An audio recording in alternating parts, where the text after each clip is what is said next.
Welcome everyone. तो आज हम आ गए हैं केमिकल बॉन्डिंग की नेक्स्ट टॉपिक को लेके, जिसका नाम क्या है, सॉल्युबिलिटी ऑफ आयनिक कंपाउंड। मतलब आज हम समझेंगे कौन से वो फैक्टर्स है जो सॉल्युबिलिटी को फेवर करते, कौन से वो फैक्टर्स है जो सॉल्युबिलिटी को फेवर नहीं करते।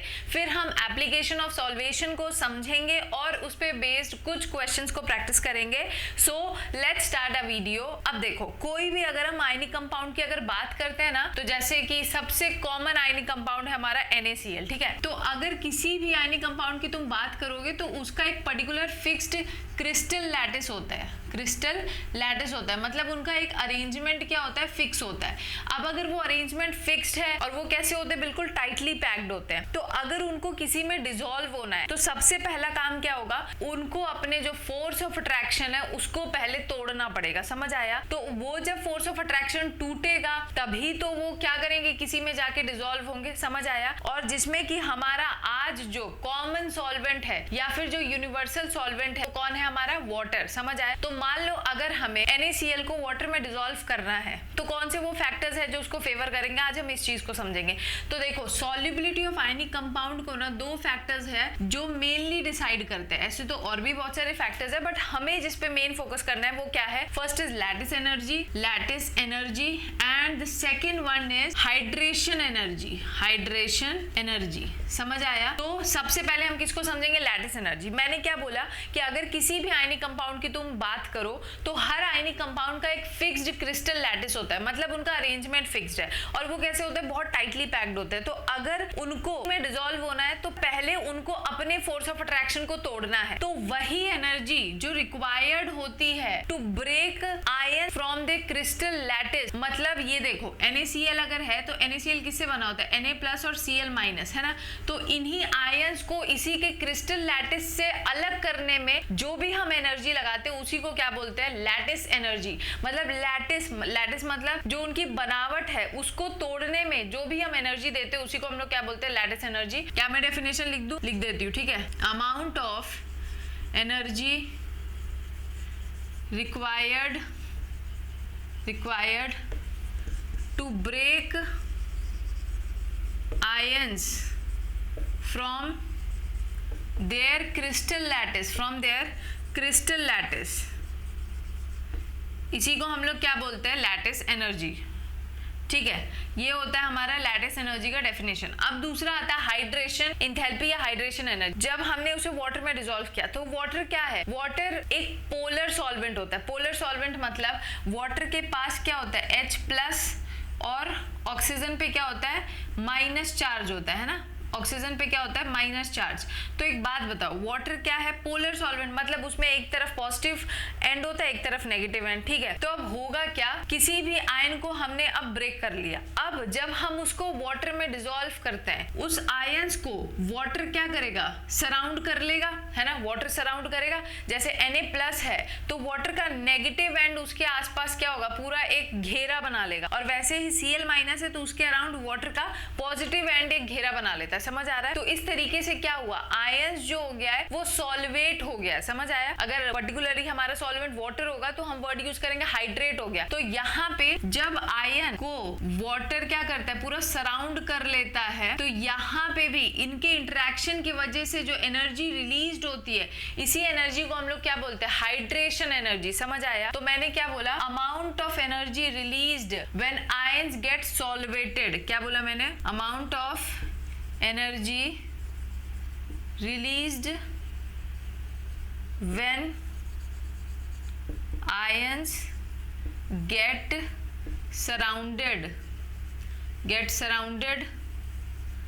by solvent molecule, get surrounded by solvent molecule. और इसी को हम लोग क्या बोलते हैं कि हमारा जो आयन है वो क्या हो गया, सॉल्वेट हो गया है। या फिर अगर वाटर हमारा सॉल्वेंट होगा तो हम वर्ड यूज करते हैं हाइड्रेट हो गया। समझ आया? तो यहाँ पे आयंस को जब वाटर घेर लेता है तो उस टाइम जो इंटरेक्शन होता है, इस इंटरेक्शन में जो एनर्जी रिलीज होती है, उसी एनर्जी रिलीज को हम लोग क्या बोलते हैं, हाइड्रेशन एनर्जी। समझ आया? तो आई होप लैटिस एनर्जी और हाइड्रेशन एनर्जी समझ आया होगा। और एक बात समझो, देखो देखो जब किसी आयनिक कंपाउंड को किसी सॉल्वेंट में डिसॉल्व होना है ना, तो एक फैक्टर डाइलेक्ट्रिक कांस्टेंट का भी होता है। जिस सॉल्वेंट का डाइलेक्ट्रिक कांस्टेंट जितना बढ़िया होगा वो उतना अच्छा पॉजिटिव और नेगेटिव के फोर्स ऑफ अट्रैक्शन को ब्रेक करने में केपेबल होगा। समझ आया क्या बोला मैंने? जिसका डाइलेक्ट्रिक कांस्टेंट जितना ज्यादा होगा वो आयनिक कंपाउंड के आयंस के बीच के फोर्स ऑफ अट्रैक्शन को ब्रेक करने में उतना अच्छा होगा। इस वजह से वाटर जो होता है वो यूनिवर्सल सॉल्वेंट की तरह यूज किया जाता है, क्योंकि उसका डाइलेक्ट्रिक कांस्टेंट बहुत हाई होता है। समझ आया? फिर मैंने बताया था कि अगर किसी को डिसॉल्व होना आयनिक कंपाउंड को, तो दो फैक्टर्स है मेनली जो डिसाइड करेगा, one is lattice energy and other is hydration energy. अब तुम्हें एक पॉइंट हमेशा याद रखना है, कभी भी अगर हाइड्रेशन एनर्जी ज्यादा होगा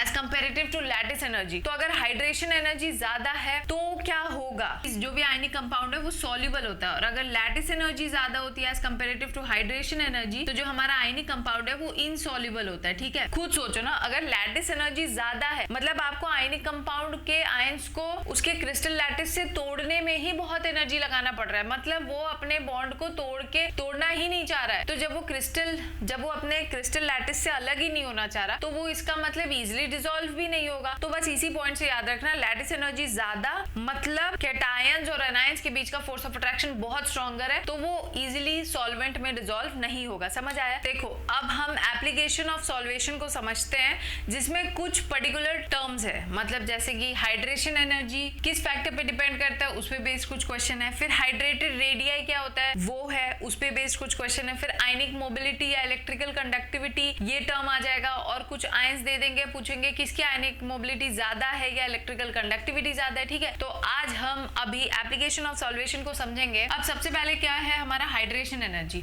जो हाइड्रेशन एनर्जी होता है ना, वो किस पे डिपेंड करता है? वो चार्ज डेंसिटी पे डिपेंड करता है। किस पे डिपेंड करता है? Charge density. चार्ज डेंसिटी का मतलब क्या होता है? Charge upon size. ठीक है, अब देखो एक चीज, चार्ज डेंसिटी मतलब चार्ज अपॉन साइज। ठीक, अब हम इस पे क्वेश्चन समझेंगे, विच of the following has highest hydration energy. यहाँ पे कुछ आयंस दिए हुए हैं और बोलेंगे कि इनमें से किसका हाइड्रेशन एनर्जी सबसे ज्यादा है। तो देखो, जिसका हाइड्रेशन एनर्जी ज्यादा कब होगा?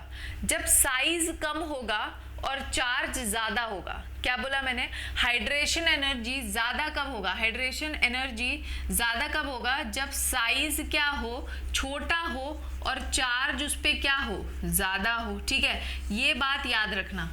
अब इन क्वेश्चन में अगर देखोगे तो ये बेटा मांगे कार स्कूटर, मतलब बेरिलियम, मैग्नीशियम, स्ट्रोंटियम, तीनों पे चार्ज सेम है, तीनों क्या है? +2 +2 +2, तो मतलब चार्ज वाला फैक्टर तो सेम हो गया। बट यहाँ पे क्या है? तो फिर हम अगर चार्ज का फैक्टर सेम हो गया तो हम साइज के फैक्टर से निकालेंगे ना। तो जिसका साइज ज्यादा होगा, जिसका साइज ज्यादा होता है ना बेटा, उसके आसपास less number of water molecule उसको सराउंड कर पाते हैं। साइज जितना छोटा होगा, साइज जितना छोटा होता है, उसके आसपास सॉल्वेशन उतना मैक्सिमम होता है। ठीक है, तो hydration energy is inversely size ज्यादा मतलब हाइड्रेशन एनर्जी कम। हाइड्रेशन एनर्जी कम मतलब कम इंटरेक्शन हुआ है, कम वाटर के मॉलिक्यूल्स ने उस पर्टिकुलर केटायन या एनायन को घेरा होगा, है ना। तो ये वाला फैक्टर तो देखो निकाल ही दो, क्योंकि इस पे चार्ज कम है, और चार्ज अगर किसी पे कम है ना, तो चार्ज का फैक्टर सबसे डोमिनेंट है, तो वो तो वहीं इस पे खेल से अलग हो जाता है। तो ये फैक्टर ये तो नहीं है। अब इन तीन में अगर डिसाइड करना है तो सब पे चार्ज सेम है, तो हम कौन से फैक्टर से डिसाइड करेंगे? साइज से। जिसका साइज जितना छोटा होगा उसके आसपास वाटर के मॉलिक्यूल उतना उसको सराउंड करेंगे, और जितना ज्यादा इंटरेक्शन होगा उतना ज्यादा हाइड्रेशन एनर्जी निकलेगा। तो इसमें से करेक्ट ऑप्शन क्या है? B+2। समझ आया? आई होप ये पॉइंट क्लियर होगा। अब हम समझेंगे हाइड्रेटेड रेडियाई क्या होता है। देखो, जब आयन है, ठीक, कोई आयन है, उसके आसपास जब सॉल्वेशन होता है, जब आयन का सॉल्वेशन होता है, तो उसके आसपास वाटर के मॉलिक्यूल्स है। अब वाटर के मॉलिक्यूल्स एक लेयर बना लेते हैं, पहला लेयर, दूसरा लेयर, तीसरा लेयर। तो वो लेयर बनने के वजह से आयन का जो रेडियाई होता है उसी को हम लोग क्या बोलते हैं? Hydrated radii. समझ आया? तो radii of anion in water is known as hydrated radii. क्या बोला मैंने? Radii of ion in water, यही क्या होता है हमारा? हाइड्रेटेड रेडियस, यही होता है हमारा हाइड्रेटेड रेडियस। ठीक, अब एक बात बताओ, जिसका साइज जितना छोटा होगा, जिसका साइज छोटा होगा उसमें हाइड्रेशन ज्यादा हुआ होगा, उसका हाइड्रेशन ज्यादा हुआ होगा, मतलब उसको ज्यादा वाटर के मॉलिक्यूल ने हाइड्रेट किया होगा, और हाइड्रेशन ज्यादा मतलब हाइड्रेटेड रेडियाई भी उसका क्या होगा, ज्यादा होगा। समझ आया? तो ये बात याद रख लेना, इसको बिल्कुल दिमाग में छाप लो। अब देखो हम क्वेश्चन नंबर 2 करेंगे। क्वेश्चन क्या पूछता है, which of the following has largest hydrated radii, या which of the following has largest radii in aqueous medium. Aqueous medium में अगर रेडियाई पूछ रहे हैं मतलब हाइड्रेटेड रेडियाई की ही बात कर रहे हैं। तो इनमें से सबसे ज्यादा किसका रेडियस है वो हमें बताना है। क्वेश्चन क्या है, B+1, B+2, B+3 and all of the above. तो एक बात बताओ, बोरॉन है ये, ठीक, कोई दिक्कत नहीं। अब मैंने क्या बताया, सबसे पहले चेक करो किसका हाइड्रेशन ज्यादा हो रहा है। अब हाइड्रेशन जिसका ज्यादा होगा उसके आसपास उतने ज्यादा वाटर के मॉलिक्यूल्स, उसका हाइड्रेटेड रेडियाई उतना ज्यादा होगा। समझ आया? तो मेनली तुमको क्या चेक करना, हाइड्रेशन किसका ज्यादा हो रहा है। हाइड्रेशन किसका ज्यादा होता है, जिसपे चार्ज ज्यादा होता है। तो आउट ऑफ द फॉलोइंग इसमें क्या है, ऑप्शन 3 हमारा करेक्ट है, बिकॉज बेटा इसमें दोनों फैक्टर्स फेवर कर रहे हैं। कैसे, देखो बोरॉन है, तीनों सेम है, बट एक बात बताओ, तुमने एक लाइन सुनी होगी, cation always have smaller radii as comparative to the parent atom. Cation जो होता है अपने पेरेंट एटम से उसका साइज हमेशा छोटा होता है ना, क्योंकि वो एक उसमें क्या होता है, इलेक्ट्रॉन के नंबर कम हो जाते हैं, तो न्यूक्लियस का अट्रैक्शन क्या होता है, वैलेंस शेल पे बढ़ जाता है, तो वो उतना ही तेजी से उसको अट्रैक्ट करता है, तो उसका साइज छोटा हो जाता है। अब खुद सोचो, यहाँ पे 3 इलेक्ट्रॉन्स निकल गए हैं, बट न्यूक्लियर पावर तो सेम है ना बोरॉन का। यहाँ पे 2 इलेक्ट्रॉन्स निकले हैं, यहाँ पे न्यूक्लियर अट्रैक्शन तो सेम है, यहाँ पे एक ही इलेक्ट्रॉन निकला है, न्यूक्लियर अट्रैक्शन सेम है। यहाँ पे सबसे कम नंबर ऑफ इलेक्ट्रॉन है जिन पे न्यूक्लियर अट्रैक्शन लगना है, तो इसका साइज सबसे छोटा होगा। अब इसका साइज जितना छोटा होगा, साइज भी छोटा है, चार्ज भी ज्यादा है, तो दोनों फैक्टर क्या कर रहे हैं, इसको फेवर कर रहे हैं। इसीलिए इसमें मैक्सिमम हाइड्रेशन होगा। मैक्सिमम हाइड्रेशन मतलब सबसे बड़ा हाइड्रेशन रेडियाई। समझ आया? आई होप क्लियर होगा। अब इस वाले क्वेश्चन में देखो, lithium aqueous, Na+ aqueous, K+ aqueous इसमें पूछा है। अब इसमें चार्ज का फैक्टर तो सेम है, मतलब सब पे चार्ज सेम है, तो हम कैसे डिसाइड करेंगे, चार्ज सेम है तो साइज फैक्टर पे जाओ, है ना। तो साइज ये कैसे अरेंज होता है, ली ना की रब से, तो क्या है, साइज किसका सबसे ज्यादा, इसका साइज सबसे ज्यादा है, मतलब हाइड्रेशन इसका सबसे कम होगा, हाइड्रेशन कम होगा। तो हाइड्रेशन कम मतलब हाइड्रेशन रेडियाई भी कम होगा। तो इसका मतलब इन सभी में सबसे छोटा साइज किसका है, लिथियम का। तो जिसका साइज जितना छोटा होगा उसके आसपास वाटर के मॉलिक्यूल उतने ज्यादा होंगे, जितना ज्यादा वाटर का मॉलिक्यूल होगा हाइड्रेटेड रेडियाई उतना ज्यादा होगा। मतलब सबसे ज्यादा है Li+ एक्वस का, फिर Na+ एक्वस का, फिर K+ एक्वस का, फिर Rb+ एक्वस का। समझ आया? तो आई होप ये क्वेश्चन भी क्लियर होगा। अब हम क्वेश्चन पे आते हैं, आयनिक मोबिलिटी। खुद सोचो, आयनिक मोबिलिटी मतलब क्या है कि कौन आयन कितना तेजी से मूव कर रहा है। समझ आया? तो खुद सोचो, ये ना हाइड्रेटेड रेडियाई के इनवर्सली प्रोपोर्शनल होता है। समझ आया? जिस आयन को वाटर के मॉलिक्यूल जितना ज्यादा घेर लेते हैं उसका साइज उतना बड़ा हो जाता है। समझ आया? तो साइज जितना ज्यादा बड़ा होगा तो उसकी मोबिलिटी उतनी कम हो जाती है। जैसे समझ लो एक कोई बहुत मोटा बच्चा है और एक कोई पतला सा बच्चा है, अगर दोनों को दौड़ना पड़े तो कौन तेजी से भागेगा, पतला वाला बच्चा ना। ठीक है, तो खुद यहाँ पे बस इतना ही कंसेप्ट लगाए रखो, जिसका हाइड्रेटेड रेडियाई ज्यादा होगा, जिसमें हाइड्रेशन ज्यादा हो रहा है, उसकी आयनिक मोबिलिटी कम होती है। समझ आया? तो ionic mobility is inversely proportional to hydrated radii. I hope it is clear. ठीक, तो अब हम ये वाला क्वेश्चन सॉल्व करते हैं। विच of the following has highest ionic mobility. अभी मैंने ये क्वेश्चन तुम लोग को समझाया था। इसमें एक बात बताओ, इसमें आयनिक मोबिलिटी बतानी है। एक बात बताओ, आउट ऑफ द 3 किसका साइज यहाँ सबसे छोटा था। इसका साइज सबसे छोटा था, इसका साइज उससे बड़ा था, इसका साइज उससे बड़ा है ना। मतलब इसका साइज बड़ा है और इसका चार्ज कम है, चार्ज कम है मतलब साइज बड़ा है और चार्ज कम है। साइज बड़ा मतलब हाइड्रेशन कम होगा, हाइड्रेशन कम मतलब हाइड्रेटेड रेडियाई कम होगा। जब हाइड्रेटेड रेडियाई कम होगा तो आयनिक मोबिलिटी ज्यादा होगी। तो आउट ऑफ द 3 इसका आयनिक मोबिलिटी सबसे ज्यादा होगा, ठीक है। और ये अब हमारे पास लास्ट वाला क्वेश्चन है, आई होप तुम लोग खुद से कर लोगे। तो ये क्वेश्चन तुम सबके होमवर्क के लिए है। तो ये था एप्लीकेशन ऑफ सॉल्वेशन। ऐसा नहीं है कि यहाँ पे वीडियो खत्म हो गया, एक और लास्ट टॉपिक बचा है, दैट इज सॉल्युबिलिटी ऑर्डर, जो कि हम नेक्स्ट वीडियो में डिस्कस करेंगे।